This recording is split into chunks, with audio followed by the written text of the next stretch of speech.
অন্তর্বর্তী সরকারের সিদ্ধান্তে আওয়ামী লীগের সব কার্যক্রম নিষিদ্ধ করা হয়েছে। বিচার কার্য শেষ না হওয়া পর্যন্ত এই নিষেধাজ্ঞা বলবৎ থাকবে।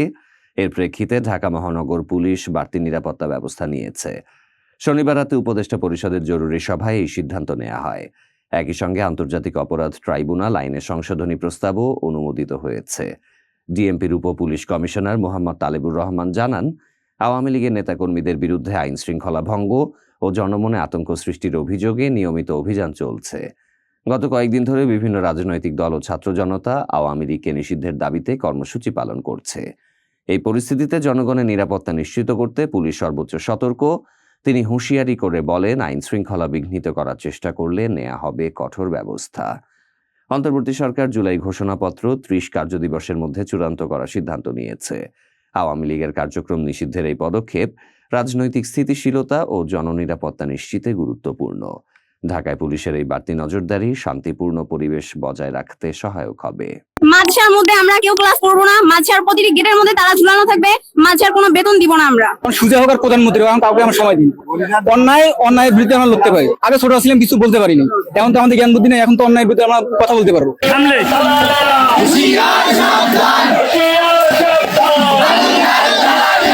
আমি বরংপুর কারামতিয়া কামিল মাদ্রাসার 10ম শ্রেণীর ছাত্রী। আমার নাম হচ্ছে মোসাম্মদ রুবাই আক্তার রিয়া।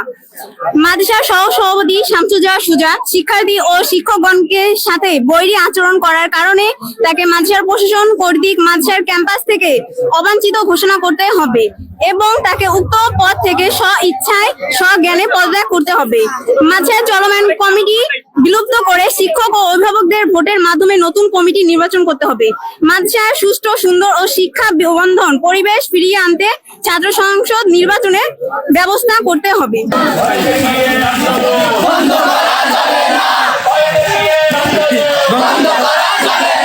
আমাদের দাবিগুলো না মানলে আমরা পরবর্তী মাদ্রাসার মধ্যে আমরা কেউ ক্লাস করব না। মাদ্রাসার প্রতিটি গেটের মধ্যে তালা ঝুলানো থাকবে।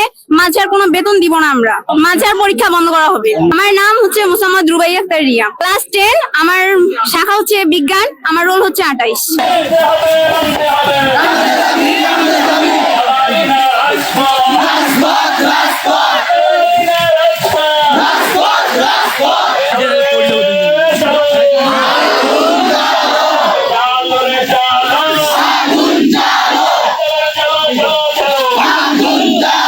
আমার নাম মোহাম্মদ আশরাফুল ইসলাম।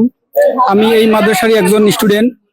ক্লাস 1 থেকে এই মাদ্রাসায় পড়ালেখা করতেছি। এখন বর্তমান রানিং ফাজিল 3য় বর্ষে অধ্যয়নরত আছি আর কি। আমি বিগত অনেক বছর 10 বছর থেকে এই মাদ্রাসায় লেখাপড়া করতেছি। এই মাদ্রাসার চালচলন সবই আমার জানা আছে। আমার বাসা এখানেই, মাদ্রাসার পিছনে আমার বাসা। এখানকার সভাপতি মোহাম্মদ শামসুজ্জামান সুজা, সহ সভাপতি। আমরা মাদ্রাসার স্টুডেন্ট। আমাদের মা বাবা চায় যে মাদ্রাসায় পড়লে ছাত্ররা ভালো হবে, কিন্তু এখানকার সহ সভাপতি যেসব অন্যায় কাজ, যত অন্যায় কাজ, এই সুজা যার নাম সহ সভাপতি, এই সব অন্যায় কাজ এনার দ্বারা সম্ভব। আমরা যদি মাদ্রাসায় খেলতে আসি, মাদ্রাসা তো খেলতে দেয় না আমাদের। আমরা ছাত্র, মাদ্রাসার ছাত্র, আমাদের খেলার আছে, আমরা অধিকার আছে খেলার। আমরা মাদ্রাসায় খেলি। উনি মোটরসাইকেল নিয়ে আসার পর মোটরসাইকেল থামায় আমাদেরকে এই লাঠি নিয়ে, মোটা লাঠি নিয়ে। আগে ছোট ছিলাম, কিছু বলতে পারিনি। এখন তো আমাদের জ্ঞান বুদ্ধি নেই, এখন তো অন্যায়ের বিরুদ্ধে আমরা কথা বলতে পারবো। এখন সুজা হোক আর প্রধানমন্ত্রী হোক, এখন কাউকে আমরা সময় দিই। অন্যায়ের বিরুদ্ধে আমরা লড়তে পারি। আমরা খেলতে পারি না, একটা মাঠ নাই ভালো, চারোদিক তালা মারা। মাঠে ঢুকলে লাঠি নিয়ে দাঁড়ানো শুরু করে। কেন এটা আমরা মাদ্রাসার ছাত্র, আমরা খেলতে পারবো না। মানববন্ধন বলার কারণে একটা ছোট ভাই আমাদের গাছে আম পাড়ছিল। বুঝেন, যদি আমাদের হুজুর মারতো যে বাবা ওখানে ওইটা পারা ঠিক হবে না, তাহলে আমরা মানিয়ে দিতাম। আপনি মাদ্রাসার সহসভাপতি, আমার মাদ্রাসার সভাপতি, আপনি কেন ছোট আমার ভাইকে আঘাত করবেন? আপনি তো আঘাত করার কোনো নেই। যদি আমার হুজুর আঘাত করতে হলে আমি বুঝতাম যে আমার হুজুর আঘাত করছে, কিন্তু আপনি কেন সহসভাপতি হয়ে আপনি আঘাত করবেন? উনি ক্ষমতা অপব্যবহার দেখায়। এই মাদ্রাসার অনেক জায়গা জমি তার দখলে আছে। আমাদের আমাদের মসজিদ একটা আছে, ওই মসজিদে উনি সহসভাপতি। আমরা এই জুলাই আন্দোলনের পর থেকে আমরা ওই মসজিদ থেকে ওনাকে বিতাড়িত করছি এই পর থেকে। এখন আমরা চাই এই কমিটি যেন বিলুপ্ত হয়, আর আমাদের সুন্দর পরিবেশ যেন একটা হয়, আমরা সুশৃঙ্খল ভাবে লেখাপড়া করতে পারি।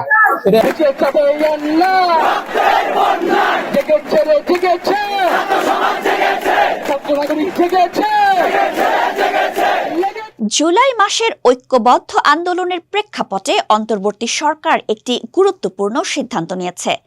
এই সিদ্ধান্তের আওতায় আওয়ামী লীগের সকল প্রকার কার্যক্রম নিষিদ্ধ করা হয়েছে। শুধু মাঠ পর্যায়ে নয়, অনলাইন জগতেও দলটির তৎপরতা বন্ধের নির্দেশ দেওয়া হয়েছে। এই নির্দেশনার ফলে বাংলাদেশ টেলিযোগাযোগ নিয়ন্ত্রণ কমিশন আওয়ামী লীগ সংশ্লিষ্ট সকল ফেসবুক পেজ এবং অন্যান্য অনলাইন প্ল্যাটফর্ম বন্ধ করার উদ্যোগ নিচ্ছে। সরকারের উপদেষ্টা পরিষদের সিদ্ধান্ত একটি সরকারি পরিপত্র আকারে জারি হওয়ার পরেই বিটিআরসি এই বিষয়ে আনুষ্ঠানিক পদক্ষেপ নেবে। রবিবার ডাক, টেলিযোগাযোগ ও তথ্য প্রযুক্তি মন্ত্রণালয়ের দায়িত্বপ্রাপ্ত প্রধান উপদেষ্টার বিশেষ সহকারী ফয়েজ আহমদ তৈয়ব এই তথ্য নিশ্চিত করেছেন। তিনি জানান, উপদেষ্টা পরিষদের পরিপত্রের জন্য তারা অপেক্ষা করছেন। পরিপত্র জারি হলেই বিটিআরসির মাধ্যমে ফেসবুকের মূল সংস্থা মেটা সহ অন্যান্য সকল অনলাইন প্ল্যাটফর্মকে আনুষ্ঠানিক চিঠি পাঠানো হবে। এই চিঠির মাধ্যমে আওয়ামী লীগের অনলাইন কার্যক্রম দ্রুত বন্ধ করা সম্ভব হবে বলে আশা করা যাচ্ছে।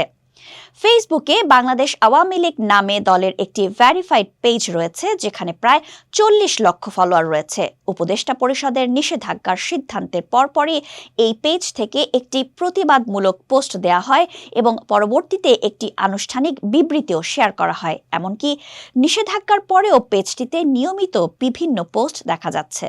অর্থনীতির আকাশে উজ্জ্বল তারা, প্রবাসীদের পাঠানো রেমিটেন্সে নতুন মাইলফলক ছুঁয়েছে বাংলাদেশ।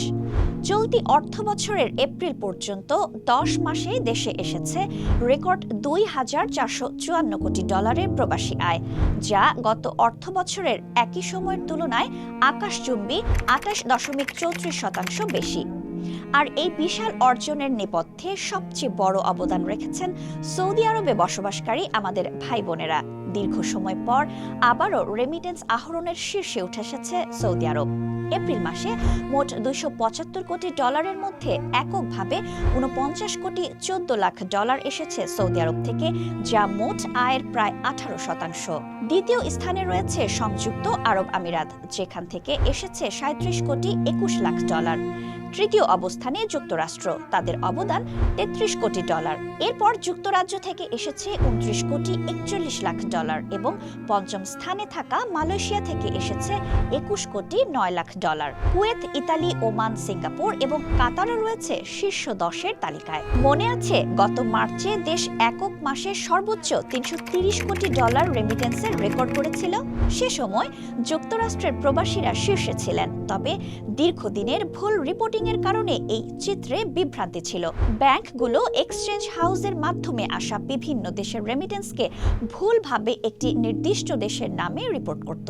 অবশেষে বাংলাদেশ ব্যাংকের কঠোর নির্দেশনায় সেই ভুল ভেঙেছে। এখন থেকে যে দেশের রেমিটেন্স সেই দেশের নামে রিপোর্ট করা হচ্ছে। বাংলাদেশ ব্যাংকের এক কর্মকর্তা জানান, আগে কোনো ব্যাংক হয়তো যুক্তরাষ্ট্র ভিত্তিক এক্সচেঞ্জ হাউস থেকে 10 লাখ ডলার কিনলে সেখানে যদি 5 দেশের রেমিটেন্স থাকতো, তবে পুরোটাই যুক্তরাষ্ট্রের নামে রিপোর্ট করা হতো। এখন সেই ভুল সংশোধন করা হচ্ছে। 2022 সালের জুলাইয়ের আগ পর্যন্ত সৌদি আরবই ছিল রেমিটেন্স আহরণের শীর্ষে। মাঝের কিছু সময় অন্য দেশ এগিয়ে থাকলেও সঠিক রিপোর্টিং এর সুবাদে আবারও স্বমহিমায় ফিরে এসেছে সৌদি আরব। এই ঊর্ধ্বমুখী রেমিটেন্স প্রবাহ দেশের অর্থনীতিকে আরও শক্তিশালী করবে, এমনটাই আশা সংশ্লিষ্টদের। ভারত পাকিস্তান সংঘাতে নাটকীয় মোড়। শুক্রবার সকালে আমেরিকার গোয়েন্দা সূত্রে এমনই সংবেদনশীল তথ্য আসে। CNN জানায়, এই রিপোর্ট পেয়েই আমেরিকার ভাইস প্রেসিডেন্ট JD ভান্স প্রধানমন্ত্রী নরেন্দ্র মোদীকে ফোন করেন। ভান্স মোদীকে যুদ্ধবিরতির জন্য পাকিস্তানের সঙ্গে সরাসরি কথা বলতে অনুরোধ জানান। গোয়েন্দা রিপোর্টের বিষয়টি সংবেদনশীল হওয়ায় প্রকাশ করা হয়নি, তবে সূত্র বলছে সংঘাত আরও তীব্র হতে পারত। এই পরিস্থিতিতে ভান্স, বিদেশ সচিব মার্কো রুবিও ও White House chief of staff Susie Wiles তৎপর হন। ট্রাম্পের নির্দেশে ভান্স মোদীকে ফোন করেন। গত মাসে ভারতে মোদীর সঙ্গে ভান্সের বৈঠক এই কূটনৈতিক পদক্ষেপে ভূমিকা রাখে। আমেরিকা বিশ্বাস করেছিল পরমাণু শক্তিধর এই দুই দেশকে আলোচনার টেবিলে বসানো জরুরি। পাকিস্তানও নমনীয় হবে বলে মোদীকে আশ্বাস দেন ভান্স। শনিবার বিকেলে ভারত ও পাকিস্তান যুদ্ধবিরতি ঘোষণা করে। পাকিস্তানের প্রধানমন্ত্রী শাহবাজ শরীফ এক্সে ট্রাম্পকে ধন্যবাদ জানান। ভারতের বিদেশ সচিব বিক্রম মিশ্রি বলেন, দুই দেশ সরাসরি কথা বলে এই সিদ্ধান্ত নিয়েছে। এই যুদ্ধবিরতি দক্ষিণ এশিয়ার শান্তির পথে একটি বড় পদক্ষেপ। আমেরিকার মধ্যস্থতায় দুই প্রতিবেশী দেশের মধ্যে সংলাপের নতুন দ্বার উন্মোচিত হলো। আগামী দিনে এই শান্তি অটুট থাকুক, এটাই সবার প্রত্যাশা। লা লিগার ইতিহাসে এক অবিস্মরণীয় রাত। অ্যাথলেটিকো মাদ্রিদের স্ট্রাইকার আলেকজান্ডার সরলথ মাত্র 3 মিনিট 57 সেকেন্ডে হ্যাট্রিক করে ভেঙেছেন 84 বছরের পুরনো রেকর্ড। রিয়াল সোসিয়েদাদের বিপক্ষে 4-0 গোলের জয়ে তিনি একাই করেছেন সব গোল। ম্যাচের সপ্তম, দশম ও 11তম মিনিটে গোল করেন নরওয়েজিয়ান তারকা সরলথ। তিনি করেন লা লিগার দ্রুততম হ্যাট্রিকের রেকর্ড।